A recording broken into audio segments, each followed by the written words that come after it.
And the acrimony, it just continued in the Senate this week. Republican Chairman Lindsey Graham held a Senate Judiciary Committee hearing probing that long-awaited report by the Justice Department's Inspector General.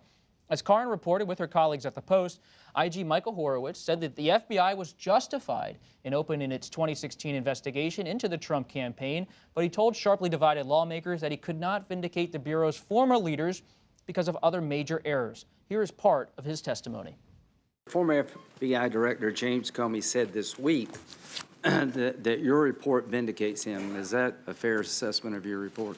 I think the activities we found here don't vindicate anybody who touched this. Okay. When you look at what the IG found, no political bias, but many major errors. Do you expect FISA reforms and the surveillance in this country to move now in Congress or not? Why the laugh? Because we've been talking about FISA reform forever. It's kind of hilarious, actually, because the people who were talking about FISA reform are not necessarily the ones who are cheering at this report right now. There's been a little bit of a do-si-do, and you now have a bunch of people who are okay with the way the intel community was handling things, now calling for FISA reform, because this ended up being, because of the Carter Page element and how connected he is to Trump. I think that Democrats are trying to say they're vindicated here because there was no proof of political bias, and the president has been beating the drum on they were just out to get me the whole time because they didn't like me and they were biased against me. But it is pretty damning when you come to the question of confirmation bias and basically the FBI tossing aside potentially exculpatory evidence when they were going to make the warrant, going to apply for the warrant to conduct the surveillance on Carter Page. In a vacuum, if we were not in this political environment or this world right now, and you have something like that land, that is, frankly, an argument for people being concerned about what the deep state is doing. But we are in a world in which Trump has made that all about politics, in which he's accused the DOJ and the FBI of having this deep-ridden political bias that isn't there. And so all of a sudden, we're not really talking about what the core issue is, which is how is the FBI, through a very secretive process that we don't know, going about and, looking at and surveilling potentially civilians. And the IG report isn't the only report. You have Attorney General Bill Barr. He's conducting his own alongside prosecutor John Durham, and the Attorney General sat down with Pete Williams of NBC News. The greatest danger to our free system is that the incumbent government use the apparatus of the state, principally the law enforcement agencies and the intelligence agencies, both to spy on political opponents, but also to use them in a way that could affect the outcome of the election. As far as I'm aware, this is the first time in history that this has been done to a presidential campaign. So the IG had a conclusion, Jake, but you have House Minority Leader Kevin McCarthy, who you cover every day, calling what he saw in this report a coup. Is that the language you're hearing from your Republican sources, despite what the IG has concluded? Yeah, listen, I think everybody found something that they like in this report. Republicans said it showed just broad malfeasance at the FBI in a way that's so stunning and so unfair to Americans. And Democrats say, listen, the FBI did not start investigating Trump under false pretenses. So there's something for everybody in this report.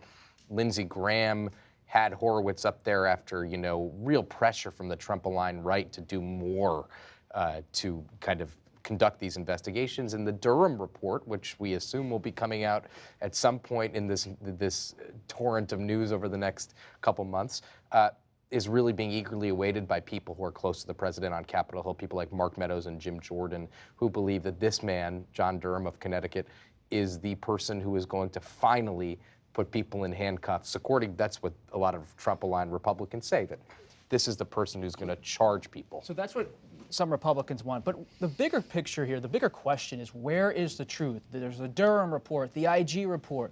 Where is the truth? Well, the problem is there is no truth. There is no single truth anymore. There is, but that's not how this political system operates anymore. Everybody has their own, as Karin said. As Jake said, there are different ways of looking at this report, and everybody's going to pull it out. If you listen to Fox, if you listen to MSNBC, but more broadly, even just listen to the impeachment hearings you heard this week, right? You heard very starkly different versions of reality. Listen to the president talk. What he says at times has very little bearing on, the fact set that you would hear from the Democrats. And getting them on the same page is really, it's probably impossible in this day and age. We're so atomized, we're so polarized in not just our politics, but in our media and our social interactions, that we live in these separate universes and they don't meet. And you saw President Trump was hosting Rudy Giuliani, his personal lawyer, at the White House on Friday. What does that tell you about the White House's coming strategy? Are they going to have their own report on Ukraine to counter what's happening in the House of Representatives? It's quite possible. The president has said that he wants to hear from Rudy Giuliani and what Rudy discovered on this recent trip to Ukraine. They're still very much whole cloth into the idea that Ukraine had something to do with the 2016 presidential election, and it doesn't appear that they're going to let it go. Despite U.S. officials have testified, including in an interview with ABC News, FBI Director Chris Wray said there is not evidence to back that claim up. Right. He pretty much said, don't listen to the president. And that's what's getting lost here, really, in all of this. I mean, Lindsey Graham actually nodded to it when he was chairing that hearing with the IG. He made the point that Russia interfered in the election, not Ukraine, and Russia is probably going to do it again, and also made the point that it was legitimate to be concerned about Russian interference at the time they started this. But that's not being echoed by everybody across the party.